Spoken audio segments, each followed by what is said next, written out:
Hi there, it's Colin from the Brewgooders. I'm in Glasgow today because it's the opening of the new Forbidden Planet Superstore in Sauchiehall Street. Let's go and check it out.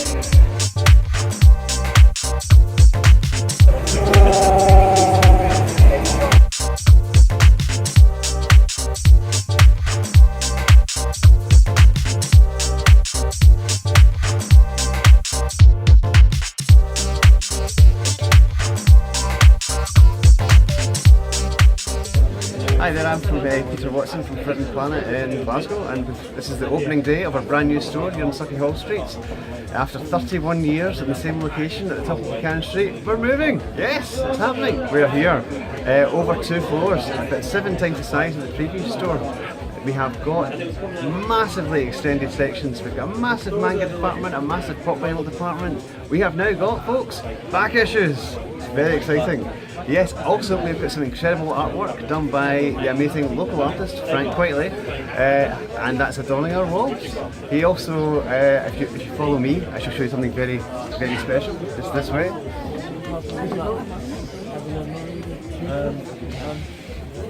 We have a Batman origin themed area here. We have the cinema that the Waynes came out of, the Monarch Theatre for the Mark of Zorro. And look, there's been a murder. And that was Frank Whiteley who actually came and did that for us. I wish he'd signed it, but he didn't. But it is him, I was here. So yeah, very exciting. There's lots to see here. Pop down and check it all out yourself.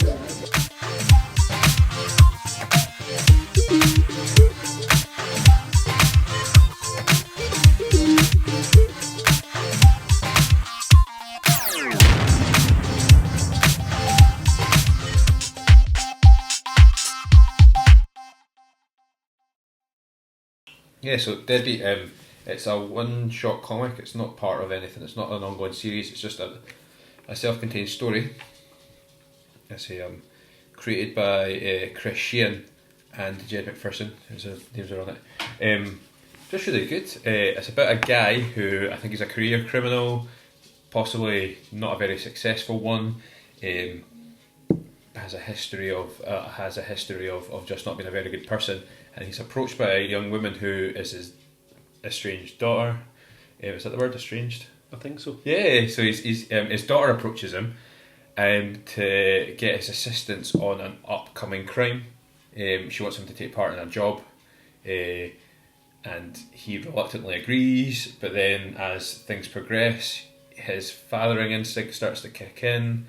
However, due to the crap relationship he's had with his daughter up to that point, she doesn't really view him as a father figure. She wants him purely in a transactional, I need this job done and I know that you're capable of helping me complete it. Yeah. Whereas he's like, as things are progressing, that father instinct is starting to kick in, and it's a really interesting dynamic. Beautifully drawn, black and white with huge sections of comic without any dialogue. Not overly complicated illustrations either. Lots of silhouetted characters and darkness. Mm-hmm. I think obviously that's a deliberate artistic choice to try and kind of film noir, kind of feel gritty. Encourages you to fill those dark spaces up yourself with emotion and imagination and stuff like that. And I really enjoyed it. As I said, I picked it up because it had the wee rosette on the front. It was a finalist in the Ghost City Comics competition of 2017. So I just thought, of the 5 or 6 comics I've seen, it's got an interesting front cover, and actually it's been recognised as quite good. And it delivered. It definitely delivered, because it was a couple of weeks ago that I read it, and I do remember enjoying it and thinking that was a good wee story. I would read something else by this writer. The artwork is pretty awesome too.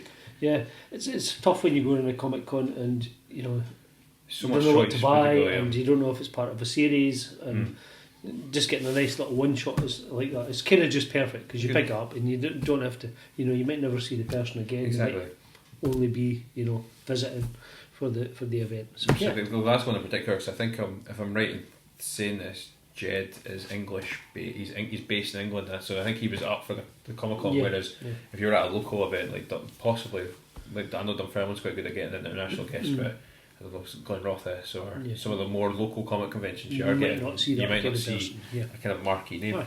And he was he was an awesome dude. He was really, really interesting to speak to. And we talked a lot before I bought the comic from him. And that's also what's really, really good about his comic conventions. Like you were saying, if you're a wee bit worried about where to start and not sure where series begin and where they end, and particularly with the independent stuff where you don't know where you can jump in, it's a wee bit easier in Marvel in that they do events and stuff, and DC they do events and they publish arcs and stuff like that, so you can kind of jump in, and it's very well publicised online about where you can jump in and stuff. Independent comics aren't, you don't have that same sort of degree of being able to say. So but it's really good because then the creators are there to say, oh, I've got this one comic, you start here, you finish here, and you don't need to worry about spin-offs or understanding backstories and stuff like that. So it's really good. Thoroughly recommend it. It also allows you to, almost like a trip, like it reminds me a wee bit like of the difference of going to see a Marvel film at the cinema or seeing something that the Colin brothers have done that's like self-contained and a bit noirish and a bit, and it's just really it's a different reading experience, but one I thoroughly recommend. I think awesome. I'm not drinking beer very quickly again. Colin looking at the glasses disapprovingly. So we'll come back or do you want to move into the second comic? I'll just move on to my comic while you finish your beer there. Right, so my comic this week is Return to the Asylum, and it needs a bit of explanation as to what exactly that is. So the Asylum is Britain's biggest steampunk festival, which happens every year, I think in late August in Lincoln, city of Lincoln, and literally thousands of people go to this festival and dress up in their fantastic outfits as their favourite. They create their own steampunk characters. I'm just going to show you one, for example, Lord Squid, and you can go and see pictures of this chap online who dresses up like this with this sort of Cthulhu head mask. I love just folk taking odd concepts and going with it. There's a steampunk samurai guy who actually goes to this festival. But what this comic book is a comic book celebrating those people. So most of the people that are in this are all real characters, people who go to this event. So this is the second in, not really a series because they're separate books, but there was original Enter the Asylum book last year, and it features all these wonderful characters that go to the asylum, and it was so successful last year that they brought out a new one, this one. Part of kind of steampunk has kind of branched off a little bit into sort of post-apocalyptic, the Mad Max thing, Mad Max stroke Fallout, video game characters. So there's a bit, one story kind of based on those as well. So these are all fictional stories, but they're based on characters, people that turn up to the asylum, and they get little stories told about them. How did the writer know to select different? Well, let's face it, the people that wrote this go to the asylum. They're the guys. This is published by Accent Comics, so I know a few of the guys, Dave and Gary and Colin, who run this publisher, Accent UK, and I've met quite a few of the other writers and artists. So there's a whole bunch of people, as you can see here, that are involved in the different stories. So they're different stories, different art styles, completely different, kind of themes and things. There's even one here which reminds me of the old Mr. Ben cartoon of the 70s, with the character who's a journalist. Mr. Ben. And I just think it's a really nice idea, and I imagine it's quite popular amongst all the people who go to the asylum events every year. It's a kind of event that I quite fancy going to myself, being a bit into steampunk, which is a bit of a segue into my next beer as well. Our next beer, which I'll mention here because I picked this up when I was at a steampunk event at the Beamish Museum. So the Glasgow Ubiquitous Steampunk Society, GUESS, GUESS, got got an invite from some steampunk society down around the sort of Durham, Newcastle area to go to Beamish. So I was there a couple of weeks ago with the group. We were all togged up in our outfits and had a splendid time wandering around Beamish. And if you haven't been there, in the north of England, just about 10 miles south of Newcastle, what a place. It's an old and new, because they're constantly adding to it. Yeah. But it started off as a little sort of Victorian town for workers, that worked in the local pit and in the farms and stuff. But what they've done is they've turned it into a visitors attraction. Yeah. They've added all these extras bits to it. So there's a little steam railway. There's a church and a school. They're building a 1950s cool. village just now, which looks huge. Yeah. So there's going to be a big section. There's like a stately home, like a big house that you can go and visit. And there are people there, all the people are in costume. You can go on trams, on the train, That's well cool. old buses and stuff. It's just an incredible place. So, like a lot of visitor attractions, they sell beers. Yes. It's become a thing. So this is from the Concept Ale Works. It's Concept's Pale Ale. So we're going to crack this open and give it a wee try. Sorry. So the beer is clearly quite fizzy. We've just cracked that open. And What does that signify, Colin? It's running over. It was quite an expensive beer. I can see you've left the price tag I on have this. left the price tag on this one. Not expensive. Not massively expensive, but it's in a visitor attraction, Yeah. so you expect that they probably bump the prices up a little bit. You would expect that price for. I think when we go to, I'm not going to say how much it was. By the way, I'm just You might expect a premium beer. Yeah, if we went to the beer shop, and I paid that price, I would be expecting one of their betters, and then as we move to a wee bit further up from that, you're looking at like the total special stuff. Mm-hmm. Yeah. Like when we do these special one-off episodes where we have to do cheap beer, expensive beer. This is just marginally less expensive than those ones. What are we drinking? So it's Concept Pale Ale from the Concept Ale Works. So Lovely, there you go. It is very pale looking. I like the industrial kind of look, and it really goes with the Beamish, place. What, this smells amazing. What's in there? Oh, it has. Yeah, it's got kind of. That wasn't what I was expecting from that. Quite a strong citrusy smell. It's made from Sweet. 3 variations of hops, but it doesn't list the hops. Oh, what's in there? It's kind of. I'm getting a kind of caramelly, toffee kind of smell in there. Okay. It's a powerful citrus bouquet. Yeah. I'm getting that. I'm just reading the bottle as I drink. It should be full bodied. It is. Mm-hmm. Hell of that.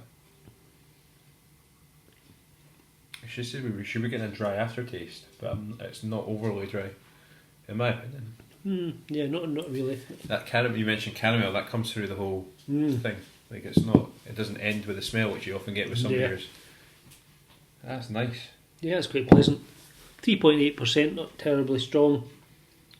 Yeah, I think if I picked up, if I was a visitor and maybe wasn't a massive beer drinker and thought, I fancy one of these, I'd be happy enough with that. Why is there not more caramel in beer? That's a lovely, lovely thing. We didn't do a beer of the week last week. I don't know if it's just because we had 2 and you're like, well, actually it's not fair to 50-50. But that's my favourite of the last couple of weeks, I would say. Yeah, probably. I think so too. Quite like that. I was not expecting a lot of it, to be quite honest. I wasn't expecting much from it. To be a beer that you buy at a visitor attraction. Absolutely. I didn't think it would be terribly good, but I think that's quite pleasant. I don't know anything about the company that makes it, or how widely available it is. It's maybe the fact that its presence in this shop you were in maybe betrays actually how good a brewery it is, and it might be worth it. I said there's a website on the back. I might check out and see if I can get more. They certainly had a range of different beers by that one company. I like the fact that it's an ale work. That's quite cool because that feeds back into that sort of Durham, Sheffield. What's that area called? The industrial north. Yeah. Of Northumbria, going into Yorkshire. Yeah, North Yorkshire. So it feeds into that kind of that aesthetic and that kind of narrative about that area. Yeah, it does feel kind of like it's a traditional kind of ale that you'd imagine your working class, factory workers, mine workers drinking. Yeah, but it's got a pleasantness as to that caramel, which I wouldn't normally associate with that kind of like the narrative and the ideas that you're suggesting. But it's like it's a grab. It makes me think, this is really nice, and it's an alework beer from the industrial north. I must be like I'm not a bruiser. What is so I was going to ask you more questions about Beamish and the steampunk scene. Why is my first question off the top of my head?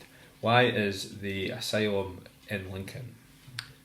I have no idea. Is there a I don't know why Lincoln was chosen as on a postcard. Why is Lincoln chosen? I can imagine it's quite an oldie worldy looking place. Yeah. It's kind of like York, and it looks cobbled streets.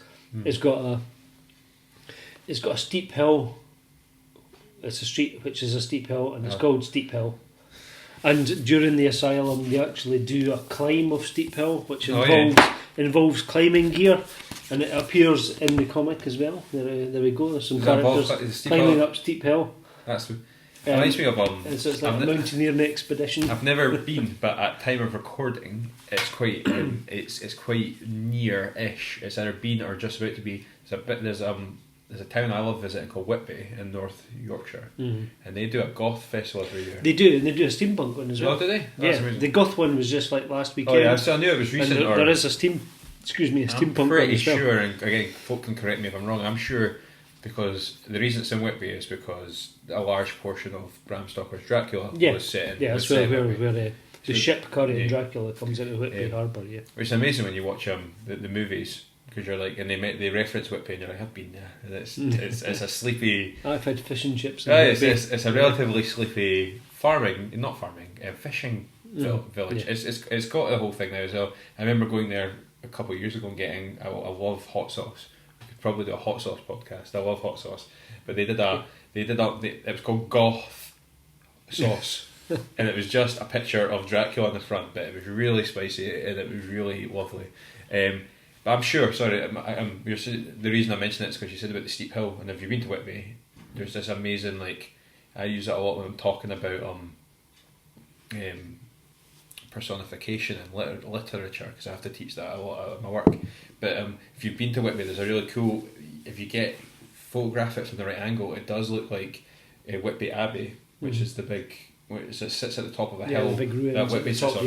It does look like it's total glaring over the rest of the town. It dominates the skyline no matter where you are in Whitby.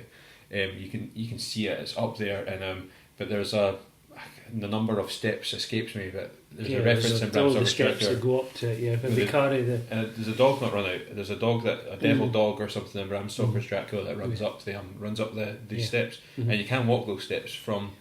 I've done it right from almost the harbour right up to the seaside. That's cool. I'm up, and as you go up those steps, there's little bits where people stop for a seat, but those aren't seats.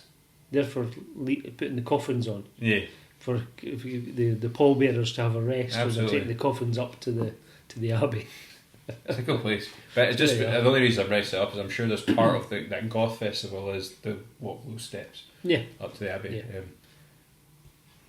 Sorry. It's funny how certain places attract a certain event, and Lincoln. That's why I assumed there was something going on there. I don't know if there was maybe has the Goth Festival and the steampunk thing as well, and there's a few other towns that have similar kind of events.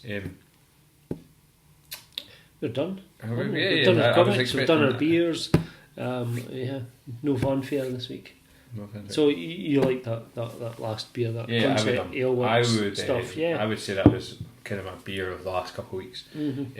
Obviously, we had 2 weeks ago. We had that interview episode. So actually, it's the best beer of the last 3 weeks in theory, by default. It's lovely. It's a good one. Next week, in my personal chronology, because we record these episodes kind of funny. I don't know what we're doing next week. We might be reviewing some different places that we visit. It might be a brew tour episode by I can't believe that you don't know what we're doing. Well, okay, so at the time of recording... Which is okay, because I don't know either. Yeah. And then you're making me feel guilty. The annoying thing is you know that I would stress enough to try and explain myself. and ruin the end of a very good podcast. I think we might have a brew tour episode next week, but we might not. We'll see what happens. So at the very least, we're going to be talking about beer and comics in some capacity, which is what you can expect. So until next time. Cheers. Cheers.